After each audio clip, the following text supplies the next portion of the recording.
Welcome back to रोज का daily dose for B Pharm. आज इस वीडियो के मदद से हम ये जानेंगे कि एक टैबलेट क्या चीज़ होता है। जब आपसे कोई पूछता है कि ये टैबलेट होते क्या हैं, तो टेक्निकल लैंग्वेज में सिंपली अगर हम एक वर्ड में आंसर देना है तो ये एक सॉलिड यूनिट डोजेस फॉर्म होते हैं जिसके अंदर एक या एक से अधिक मेडिकामेंट पाया जाता है along with the other excipients के साथ में। एक्सिपिएंट्स के मतलब हमारा फ्लेवरिंग एजेंट, कलरिंग एजेंट या इस तरह का फिलर्स एक्सेट्रा। ठीक, ये जो टैबलेट्स होते हैं ये चाहे कंप्रेस्ड होंगे या फिर इनको मोल्ड किया जाता है एक सिलेंड्रिकल शेप में। मोल्डेड का मतलब होता है ढाल दिया जाता है एक सिलेंड्रिकल शेप में, और इनका जो सरफेस होता है वो चाहे फ्लैट होगा या कॉन्वेक्स होगा। अब बात करते हैं हम एडवांटेज ऑफ टैबलेट्स की। तो टैबलेट्स का सबसे पहला एडवांटेज ये होता है, इसको हम इजीली कैरी कर सकते हैं, इजीली हैंडल करते हैं और इजीली एडमिनिस्ट्रेशन होता है इसका। दूसरा बात मैंने बताया कि फिजिकली एंड केमिकली जो हमारे टैबलेट्स होते हैं वो ज़्यादा स्टेबल होते हैं as compare to other doses form. और उसके साथ ही साथ अगर कैप्सूल के कंपेरिजन में देखते हैं तो हमारे टैबलेट्स जो होते हैं इनको बनाना हमारे लिए सस्ता पड़ता है as compare to that of the capsule. एक कैप्सूल बनाना हमको थोड़ा महंगा पड़ जाएगा, मगर टैबलेट बनाना हमको सस्ता पड़ता है। जो हमारा टैबलेट होता है अगर इसमें कोई प्रॉब्लम आया तो उसका रिप्रोसेसिंग ईजिली हो जाता है। वाइल अगर हम लिक्विड की बात करते हैं जैसे कि सिरप, तो सिरप में अगर कोई डिफ़िकल्टी आती है, कोई प्रॉब्लम आता है तो उसको वापस से रिप्रोसेस करना थोड़ा डिफ़िकल्ट होता है। डिसएडवांटेज ऑफ टैबलेट्स, अगर हम टैबलेट के डिसएडवांटेज की बात करते हैं तो सबसे पहला डिसएडवांटेज ये है कि बायो अवेलेबिलिटी जो होती है हमारे टैबलेट्स की वो कम होती है as compare to that of the IV infusion. जो हम इंट्रावेनस इंजेक्शंस देते हैं उसके कंपैरिजन में हमारा बायोअवेलेबिलिटी जो होता है टैबलेट का वो कम होता है। ऐसा इस वजह से होता है क्योंकि जब एक बार हम टैबलेट एडमिनिस्टर करते हैं ओरली तो ये पहले जाके हमारे जीआईटी में डिसइंटीग्रेट होता है, उसके बाद वो डिज़ोल्व होता है, उसके बाद कहीं जाके वो रेडी रहता है एब्जॉर्प्शन के लिए, जबकि हम इंट्रावेनस डायरेक्टली अपने ड्रग को एडमिनिस्टर कर देते हैं। सेकेंड, मैन्युफैक्चरिंग प्रोसेस जो होता है टैबलेट का, इसमें ढेर सारे वेरियस स्टेप्स इन्वॉल्व होते हैं और हर स्टेप में कुछ ना कुछ थोड़ा बहुत इंग्रेडिएंट हमारा लॉस होता रहता है। तीसरा चीज़, अगर कोई आदमी बेहोश है तो उसको हम चाहें तो इंट्रावेनस इंजेक्शन दे सकते हैं, इंट्रामस्कुलर इंजेक्शन दे सकते हैं, सबक्यूटेनियस इंजेक्शन दे सकते हैं, मगर अगर हम ये कोशिश करें कि उस अनकॉन्शियस बेहोश आदमी को टैबलेट खिला लें तो ये थोड़ा क्वाइट पॉसिबल नहीं है।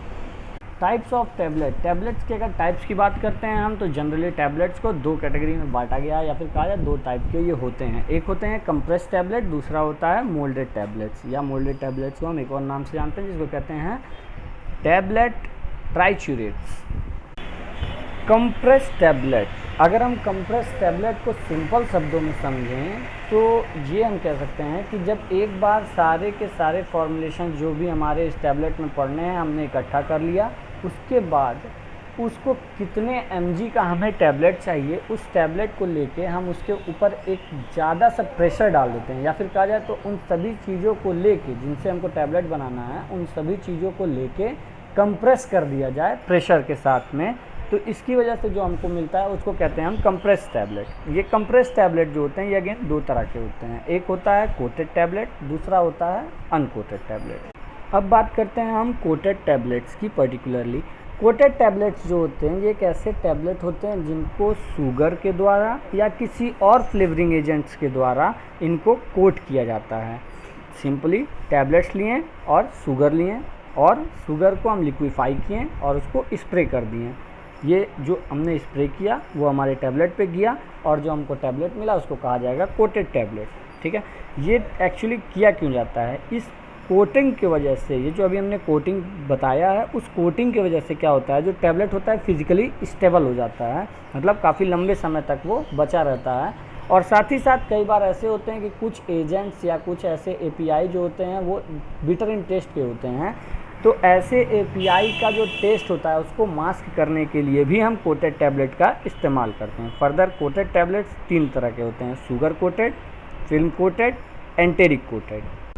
अनकोटेड टैबलेट्स के बारे में जानने से पहले हम ये जानते हैं कि इनको बनाया कैसे जाता है। सिंपली जो भी कोई रॉ मटेरियल होते हैं जिनका इस्तेमाल करके हमको एक टैबलेट बनाना है उसमें से जितनी mg का टैबलेट बनाना है उतना हम वे कर लेते हैं अमाउंट, उतना अमाउंट जो है ड्रग का वे कर लेंगे और उसको एक सिंगल कंप्रेशंस के द्वारा हम तैयार कर लेते हैं। ठीक, तो जो हमको एक सिंगल कंप्रेशन के द्वारा अभी टैबलेट मिला है, इस टैबलेट को अनकोटेड टैबलेट कहते हैं। इसमें क्या होता है कि ये एक सिंगल लेयर टैबलेट होता है, ठीक है। अब ये कितने टाइप्स के होते हैं ये नीचे दिए गए हैं। सबसे पहले आता है मल्टीपल कंप्रेस टैबलेट्स, जो कि जनरली 2 टाइप्स के होते हैं। एक होता है लेयर टैबलेट, दूसरा होता है प्रेस कोटेड टैबलेट। फिर आता है हमारा प्रोलॉन्ग एक्शन टैबलेट, जो कि सस्टेन रिलीज होते हैं, काफ़ी लंबे समय तक काम करते हैं। फिर आता है सॉल्यूशन टैबलेट्स। उसी की तरह आते हैं dispersible tablets and effervescent tablet, lozenge chewable tablet, buccal tablet, sublingual tablet उन्हीं को कहते हैं, और टैबलेट सपोसिटरी और इंसर्ट्स। फिर बात आती है कि क्या क्वालिटी होना चाहिए एक अच्छे टैबलेट की। सबसे पहली बात, उस टैबलेट में जो भी कोई अच्छे टैबलेट्स होते हैं उनमें हर जगह एक समान दवा पाया जाता है और उनका अमाउंट भी एक्यूरेट होता है।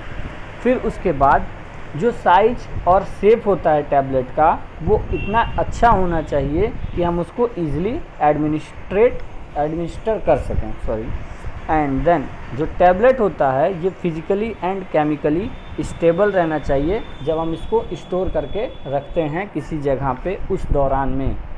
वैसे जनरली तो हम इसको एयर टाइट कंटेनर में स्टोर करके रखते हैं या ब्लिस्टर्स पैकिंग होती है, मगर फिर भी इसको इतना फिजिकली एंड केमिकली स्ट्रांग होना चाहिए। फिजिकली इतना स्ट्रांग होना चाहिए कि गिरने पे ये टूटे ना, एंड केमिकली ये इतना स्ट्रांग होना चाहिए कि कोई भी इनके अंदर डिग्रेडेशन ना हो।